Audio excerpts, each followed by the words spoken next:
ಇಂದಿನಿಂದ ಬಿಜೆಪಿ 4 ಹಂತದಲ್ಲಿ ಜನಾಕ್ರೋಶ ಅಂದ್ರೆ ಜನಾಂದೋಲನ ಯಾತ್ರೆಗೆ ಸಿದ್ಧವಾಗಿದೆ. ಅಂದ್ರೆ ಸರ್ಕಾರದ ವಿರುದ್ಧ ಅಂದ್ರೆ ಬೆಲೆ ಏರಿಕೆ ಆಗಿರಬಹುದು, ಹಾಗೆ SCP TSP ಹಿಂದುಳಿದ ವರ್ಗಗಳ ಹಣವನ್ನು ದುರುಪಯೋಗ ಪಡಿಸಿಕೊಂಡಿರುವಂತದ್ದು, ಹಾಗೂ ಮೀಸಲಾತಿಯಲ್ಲಿ ಮುಸ್ಲಿಮರಿಗೆ 4% ಮೀಸಲಿಟ್ಟಿದ್ದಾರೆ ಅನ್ನುವಂತಹ ಒಂದು ಉದ್ದೇಶವನ್ನು ಇಟ್ಕೊಂಡು ಇವತ್ತು ಬಿಜೆಪಿಯ ನಾಯಕರು ಮೈಸೂರಿನಿಂದ ಜನಾಕ್ರೋಶ ಯಾತ್ರೆಯನ್ನು ಕೂಡ ಮಾಡಿರುವಂತದ್ದು. ಈ ಒಂದು ಬಿಜೆಪಿಯ ಜನಾಕ್ರೋಶ ಯಾತ್ರೆಗೆ ಕಾಂಗ್ರೆಸ್ ಕೂಡ ಲೇವಡಿಯನ್ನ ಮಾಡಿದೆ. ಅಂದ್ರೆ ಇದು ಜನಾಕ್ರೋಶ ಅಲ್ಲ, ಭ್ರಷ್ಟರ ಒಂದು ಜನಾಕ್ರೋಶ ಇದು ಅನ್ನುವಂತಹ ಮಾತನ್ನು ಕೂಡ ಹೇಳಿರುವಂತದ್ದು. ಬಹಳ ಮುಖ್ಯವಾಗಿ ಅಂದ್ರೆ ರಾಜ್ಯದ ಬಿಜೆಪಿ ರಾಜ್ಯಾಧ್ಯಕ್ಷ ಆಗಿರುವಂತಹ BY ವಿಜಯೇಂದ್ರ ನೇತೃತ್ವದಲ್ಲಿ ಇವತ್ತಿನಿಂದ ರಾಜ್ಯದ ಮೂಲೆ ಮೂಲೆಯಲ್ಲೂ ಕೂಡ, ಪ್ರತಿಯೊಂದು ಜಿಲ್ಲೆಯಲ್ಲೂ ಕೂಡ, ರಾಜ್ಯದ ಉದ್ದಗಲಕ್ಕೂ ಕೂಡ ಈ ಒಂದು ಜನಾಂದೋಲನ ಅಥವಾ ಜನಾಕ್ರೋಶ ಯಾತ್ರೆಯನ್ನು ಕೂಡ ಮಾಡುವಂತದ್ದು. ಬಹಳ ಮುಖ್ಯವಾಗಿ ವಿರೋಧ ಪಕ್ಷದ ನಾಯಕ ಅಶೋಕ್ ಸೇರಿದಂತೆ ಬಿಜೆಪಿಯ ಎಲ್ಲ ಹಾಲಿ ಮತ್ತೆ ಮಾಜಿ ಶಾಸಕರು, ಸಂಸದರು ಕೂಡ ಈ ಒಂದು ಜನಾಕ್ರೋಶ ಕಾರ್ಯಕ್ರಮದಲ್ಲಿ, ಜನಾಂದೋಲನ ಕಾರ್ಯಕ್ರಮದಲ್ಲಿ ಭಾಗಿಯಾಗಿರುವಂತದ್ದು.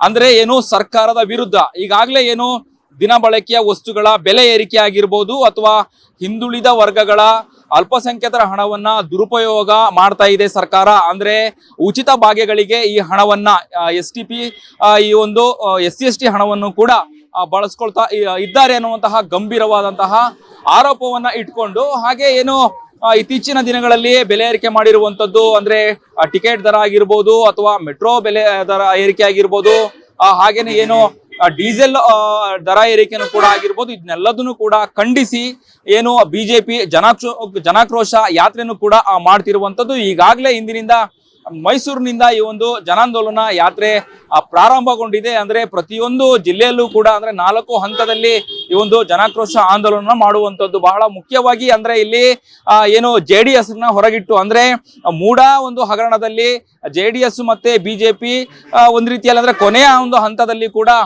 ಇಬ್ರು ಒಟ್ಟಿಗೆ, ಅಂದ್ರೆ ಎರಡೂ ಪಕ್ಷದವರು ಒಟ್ಟಿಗೆ ಸೇರಿ ಪ್ರತಿಭಟನೆ ಮಾಡಿದ್ರು. ಆದ್ರೆ ಈ ಒಂದು ಸರ್ಕಾರದ ವಿರುದ್ಧ ಬಿಜೆಪಿ ಜನಾಕ್ರೋಶ ಅಥವಾ ಜನಾಂದೋಲನ ಪ್ರತಿಭಟನೆ ಮಾಡ್ತಾ ಇದೆಯೋ, ಇದರಿಂದ ಈಗ JDS ಹಿಂದೆ ಸದ್ದಿರುವಂತದ್ದು. ಅಂದ್ರೆ ಏಕಾಂಗಿಯಾಗಿ ಬಿಜೆಪಿ ಈ ಒಂದು ಜನಾಂದೋಲನ ಕಾರ್ಯಕ್ರಮನ ಮಾಡ್ತಿರುವಂತದ್ದು.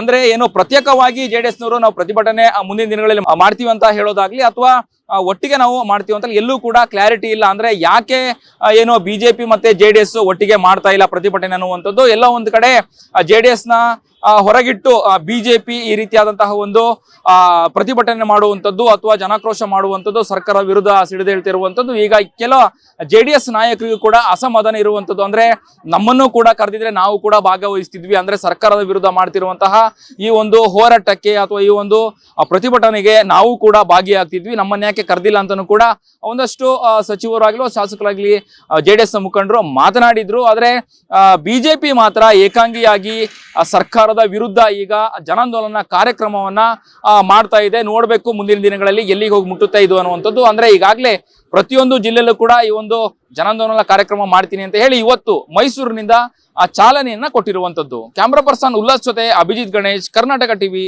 ಬೆಂಗಳೂರು.